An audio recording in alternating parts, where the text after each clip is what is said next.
والصلاة والسلام على أشرف الأنبياء والمرسلين أما بعد فأعوذ بالله من الشيطان الرجيم بسم الله الرحمن الرحيم إن الله وملائكته يصلون على النبي يا أيها الذين آمنوا صلوا عليه وسلموا تسليما اللهم صل على سيدنا ومولانا محمد وعلى آل سيدنا ومولانا محمد وبارك وسلم الصلاة والسلام عليك يا رسول الله صلى الله عليه وسلم.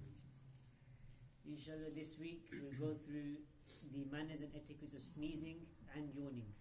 These two things, sneezing and yawning. In Sahih Bukhari, one of the most authentic books of hadith, in fact the most authentic book after the Quran is Sahih Bukhari. It's mentioned in this book, Sayyidina Abu Hurairah radiallahu anhu once came to the Prophet sallallahu alaihi wasallam and said that Allah likes sneezing whereas He dislikes yawning. So if any one of you sneezes, if any one of you begins to sneeze, then you should say Alhamdulillah. And if any one of you yawns, then you should seek refuge from this. You should say La hawla wa la quwwata illa billah. And then the Prophet ﷺ mentions that if a Muslim hears someone sneeze and he hears them say Alhamdulillah, then this Muslim should say Yarhamukallah. As in the person who hears the sneezing, he should say Yarhamukallah in replying to the sneeze. And in regards to yawning, one should not reply anything to the yawning. In fact, you should try your best to stop yourself from yawning. The Prophet ﷺ mentioned that if the yawning, the shaitan laughs at the person who yawns, and the shaitan is near the person who yawns. So we should seek refuge from yawning, and we should try our best not to. We should prevent yawning. So one way that we can do this is by clenching our jaws. So we keep our teeth close together, and then this will prevent yawning. In another hadith, the Prophet ﷺ mentioned, or a Sahabi, he began sneezing in front of the Prophet ﷺ. The Sahabi sneezed and he said Alhamdulillah. Then the Prophet ﷺ replied by saying Yahdikumullah, and then Yarhamukallah. And then the Sahabi replied again by saying Yahdikumullah.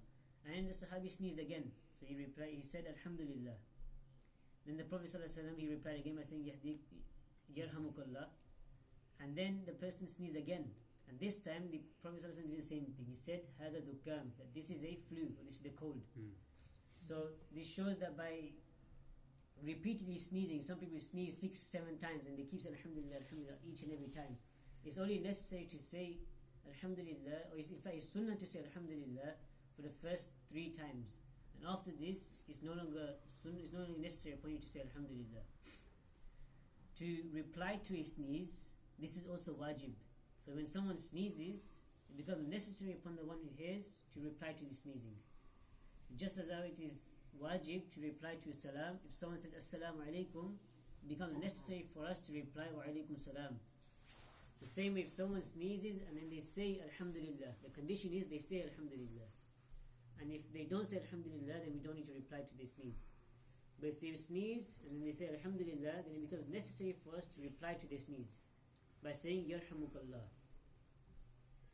Then if someone sneezes and they say Alhamdulillahi Rabbil Alameen, then this is even better for them. There is more reward in this.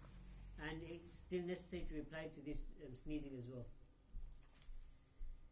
And the Prophet ﷺ mentioned in another hadith that if somebody is giving testimony, if somebody is saying something or testifying to something, or he's bearing witness to something, and if he sneezes whilst he's saying this, then this shows that it is true. What he's saying is true.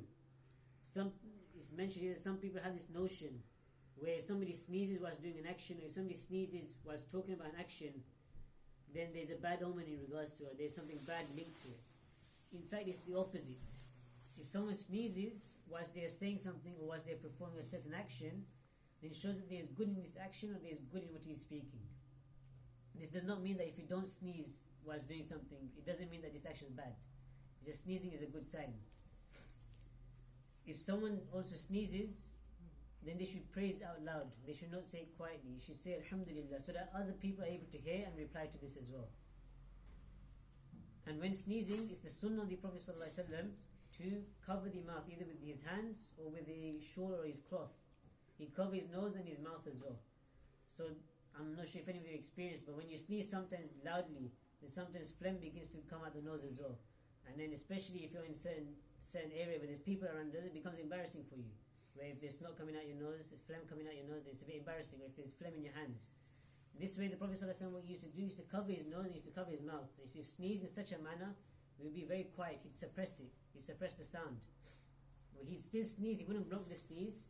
As doctors today, they mention that blocking the sneeze is harmful for someone. If you stop a sneeze from happening, then this is harmful. But if you allow the sneeze to happen, we should only suppress the sound and do not disturb others. In one of the hadith, the Prophet ﷺ, one of the ruling is during the khutbah, for example, when in Jummah, when the Imam is giving the khutbah, if one sneezes, then it's not necessary for him to say Alhamdulillah, and if he does say Alhamdulillah, it's not necessary for the other person to reply to this. Because during the khutbah, everyone should be completely silent and we should listen to the khutbah. And during the khutbah, it's wajib to remain silent, in fact. May Allah subhanahu wa ta'ala allow us to act upon what has been said today. Ameen. And may He allow us to stay firm upon the path of Rasulullah sallallahu alaihi wasallam. وَمَا عَلَيْنَا إِلَّا الْبَلَاغُ الْمُبِينُ.